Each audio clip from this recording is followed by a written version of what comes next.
Assalamualaikum warahmatullahi wabarakatuh. Selamat datang di video kali ini bersama saya Muhammad Miftahudin.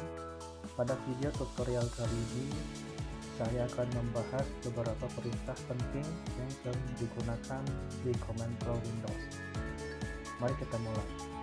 Yang pertama adalah bagaimana cara membuat navigasi dan membersihkan layar. Kita bisa menggunakan perintah cd, kemudian masukkan direktorinya. Misalkan saya akan masuk ke direktori dokumen, maka tinggal ketik cd dokumen, maka kita sudah berada di dalam folder dokumen. Selanjutnya, untuk membersihkan layar, kita cukup gunakan perintah cls pada monitor, maka akan membuat layar kita menjadi bersih. Selanjutnya ada yang namanya perintah cls/tanda tanya. Perintah ini digunakan untuk melihat opsi penggunaan dari perintah cls, dan ini digunakan untuk menampilkan informasi bantuan apa saja yang perlu digunakan dalam perintah cls. Untuk melihat informasi di direktori, kita cukup ketikkan dir/tanda tanya. Nah, perintah ini digunakan untuk menampilkan daftar file dan direktori di dalam suatu folder. Untuk melihat opsi-opsi yang tersedia, kita bisa menggunakan dir/tanda tanya. Selanjutnya ada perintah untuk menampilkan informasi jaringan. Kita cukup ketikkan perintah ifconfig. Maka di sini kita bisa melihat informasi konfigurasi IP dari jaringan yang sedang digunakan. Selanjutnya ada yang namanya perintah ifconfig all.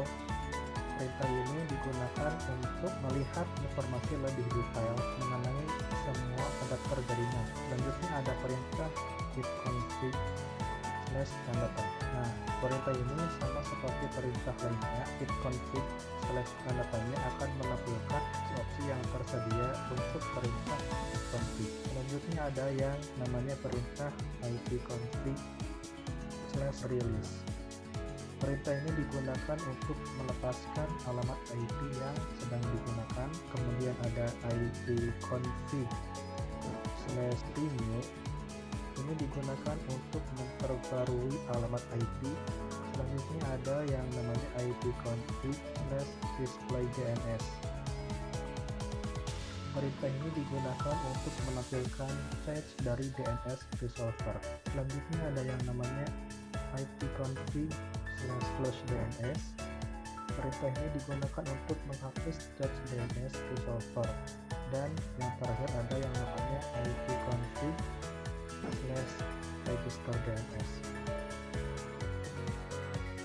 Perintah ini digunakan untuk memperbaharui semua list DHCP yang terdaftar dan mendaftarkan ulang nama DNS-nya. Untuk selanjutnya adalah perintah yang digunakan untuk mengecek diagnostik jaringan. Di sini ada yang namanya perintah ping. Misalkan kita akan cek dari google.com. Nah, perintah ini digunakan untuk menguji konektivitas jaringan ke suatu host. Misalnya ini ping google.com akan mengirim paket ke Google dan menunjukkan apakah ada respon. Selanjutnya ada yang namanya perintah netstart. Perintah ini digunakan untuk menampilkan koneksi jaringan aktif, tabel routing, dan statistik antar muka. Selanjutnya ada yang namanya perintah tracer. Misalkan akan cek google.com. Nah, perintah ini digunakan untuk melacak rute yang diambil paket ke tujuan tertentu. Misalnya di sini saya menggunakan tracer google.com akan menampilkan setiap hop yang dilewati hingga mencapai Google. Selanjutnya ada yang namanya perintah setting. Misalkan google.com lagi. Nah, perintah ini menggabungkan fungsi ping dan tracer untuk memberikan informasi detail mengenai rute dan kualitas jaringan ke suatu host.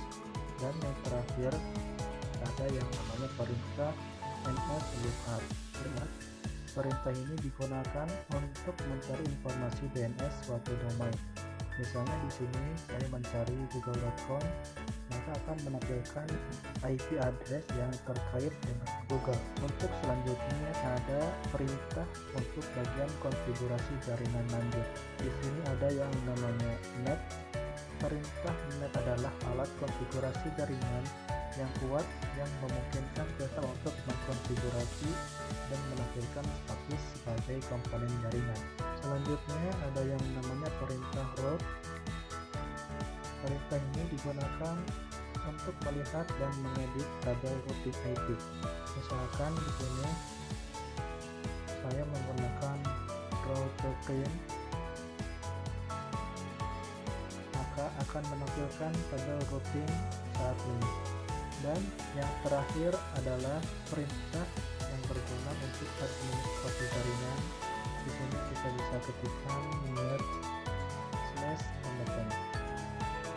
Nah, perintah net ini digunakan untuk mengelola berbagai aspek jaringan seperti session, resource, dan user. Ini akan menampilkan opsi-opsi yang tersedia. Dan itu beberapa perintah user command line yang penting untuk diketahui. Sekian video dari saya. Terima kasih. Wassalamualaikum warahmatullahi wabarakatuh.